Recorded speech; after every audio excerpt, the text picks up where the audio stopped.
Let's get into it.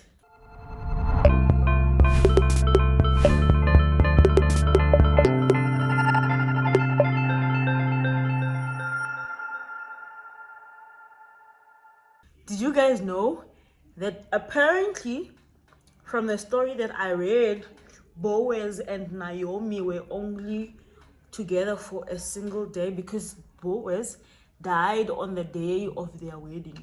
It was not common for a Midianite woman to be married to an Israelite. Hence, Boaz dying on the night of their wedding. It was a curse, actually.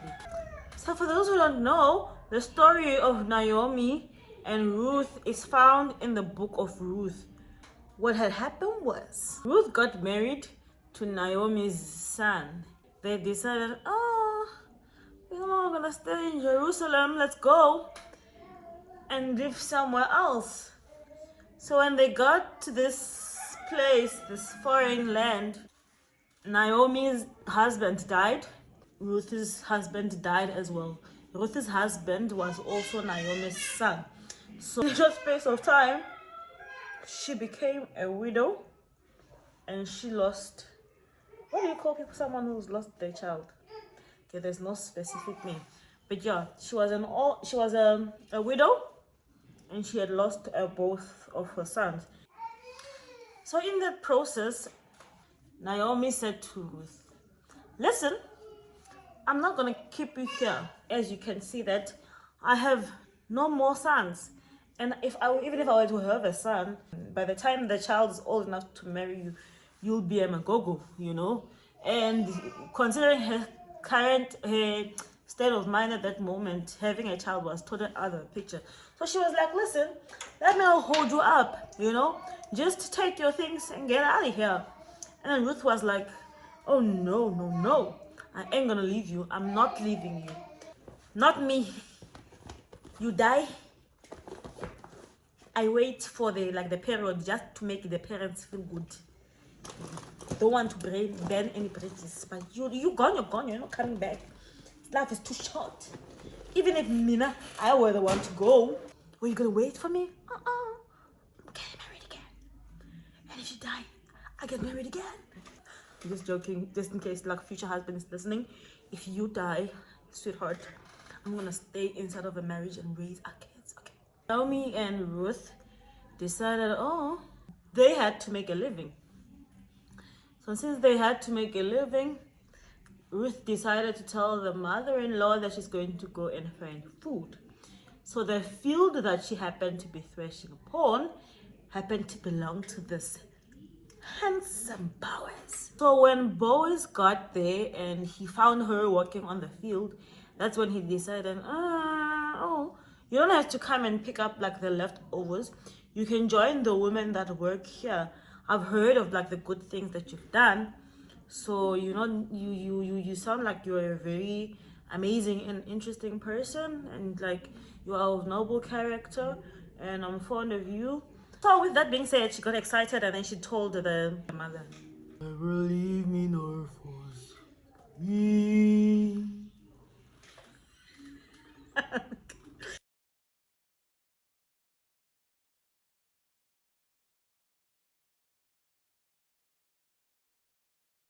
It teaches us that if you are of noble character, people are going to spot you from a distance.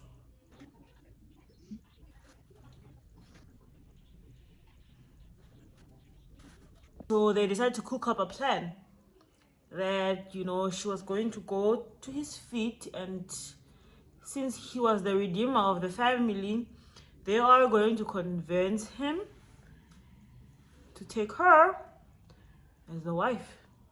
So Ruth did as the mother-in-law told her. It doesn't say anything about anything extra that was done there. No. She just lay on the feet and he honored her and gave her what he gave her.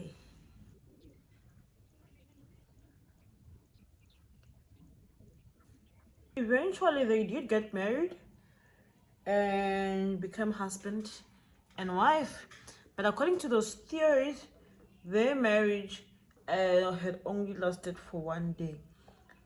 on the day of their marriage, that's when he died, and they mated. And after their matement, yes, they had a child.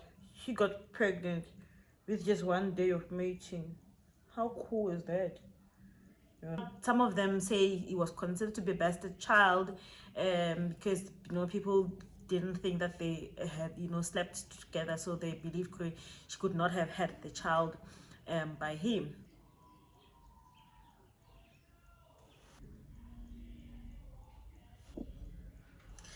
But the Bible doesn't say anything. It doesn't say anything about him dying. I feel like his death would have been such an important element, and it would have been something that the Bible would have loved to note, It didn't say anything about him being alive either.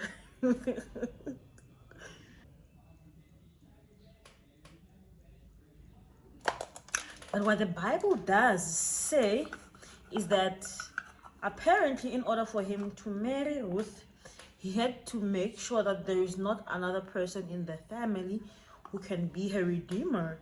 So at that moment, there was. So the man said, "Oh no, I can take the field, but I can't take Ruth. And since I'm gonna have to take them both, if I take one," he decided, "No, I'm not interested."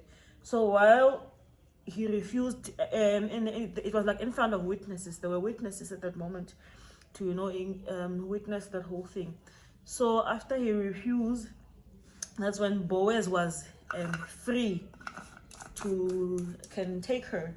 He was free to like marry her and make her his wife, and that's how he became Ruth's redeemer. And then he married her, and then they had one child. Together. Oh my gosh. And then that child's name was Obed, or Ombred, who was the father of Jesus, who was the father of David.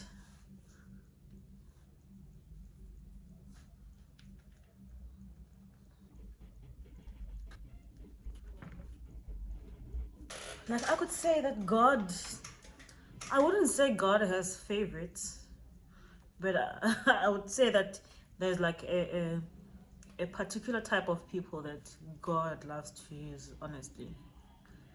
Yeah, that I would definitely say.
This is I wish my ears were a little bit like this. I would look more beautiful, right?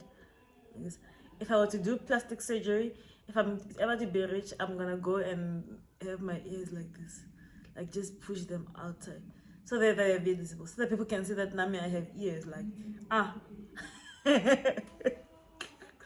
So thank you so much for watching. That is the story about Ruth, you guys. So God has his favorites. I'm just joking. We are all his favorites. If he has favorites, then I am one of them. Did you ever feel like the story of Ruth is this interesting? Or are you just one of the people who just think, okay, Naomi just pimped out Ruth, but I don't think it's really the case. I feel like it's like a beautiful love story. And this is it. This is me.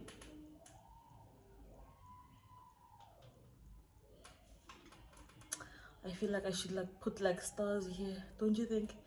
Don't you think it would just like here maybe elevate the